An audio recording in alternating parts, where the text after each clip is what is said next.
যারা অন্যকে হিংসা করে তারা বেশি দূর এগোতে পারে না। তাই হিংসা থেকে দূরে থাকুন। যার যা আছে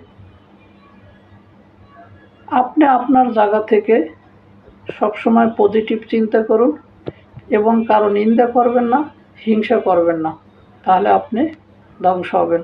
কারণ আপনি অনেক পাপে জড়িয়ে যাবেন। আপনি মানুষকে হিংসা করবেন না, সবসময় পজিটিভ চিন্তা করবেন, নেগেটিভ থেকে দূরে থাকবেন, তাহলে আপনি দেখবেন অনেক দূর এগিয়ে যেতে পারবেন এবং আল্লাহ তাআলা আপনাকে সব দিক দিয়েই ভালো রাখবে ইনশাআল্লাহ। তাই হিংসা থেকে দূরে থাকুন, কাউকে তুচ্ছ তাচ্ছিল্য করবেন না।